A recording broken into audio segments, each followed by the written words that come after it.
నిజంగా చెప్తున్నాను, మన శరీరమే మనకి విరోధమైన ఆయుధం.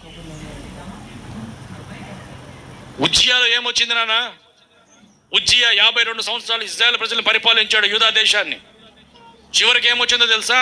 యాజకులు చేసే పనిని నేను కూడా చేస్తానన్నాడు. యాజకులు చెప్తున్నాడు, అయ్యా నువ్వు రాజువి, ఇది యాజకులు చేయాల్సిన పని, లేవీలు చేయాల్సిన పని, నువ్వు వెళ్ళి ధూపం వెలిగించకూడదు, తప్పిది, పొరపాటిది. ఎవరిని? నేను రాజుని. 52 సంవత్సరాలు ఇక్కడ అనుభవం, నువ్వేంటి నాకు చెప్పేది? ధూపం ఎత్తుకుని లోపలికి వెళ్ళి వెలక మునిపే కుష్టి వచ్చేసింది. ఏమిటిది? గర్వం. ఏమిటి నాన్న ఇది? గర్వం. కష్టాలలో ఉన్నప్పుడు, బాధల్లో ఉన్నప్పుడు, నష్టాల్లో ఉన్నప్పుడు దేవునికి ఎలాగుంటారో తెలుసా? మనము ఫెవికల్, ఇంకా వీడని బంధం మాది.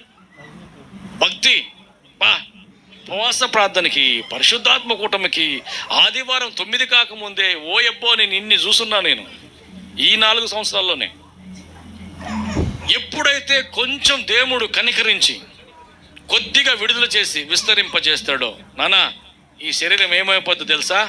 మనకి విరోధంగా తయారైపోతుంది. ఏం పోతాంలే, ఇంకా ప్రస్తుతానికి ఇప్పుడు ఏం లేదు కదా, అంతా బాగానే ఉన్నాం కదా, ఈసారి వారం పోతాంలే. ఏమొచ్చేస్తుందో తెలుసా నాన్న? లోపల నీకు తెలియకుండానే దాని పేరే గర్వం. అది నీకు అర్థం కావట్లే, అంతే. దాన్ని ఏమంటారు తెలుగులో అంటే గర్వం అనే అంటారు.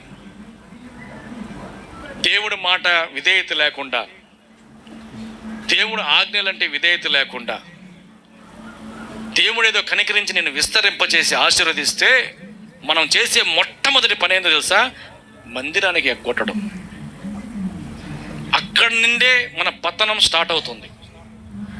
అక్కడ నుండే మన పనులు ఆగిపోతున్నాయి. మీరు కావాలంటే బాగా పరిశీలించి చూసుకోండి, రాసుకొని చూసుకోండి కావాలంటే.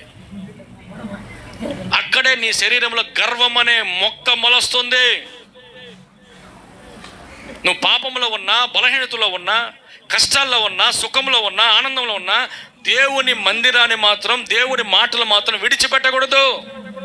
ఇది తీర్మానం, ఇది ప్రతిష్టత, ఇది. ఆమేన్. హల్లెలూయా, హల్లెలూయా.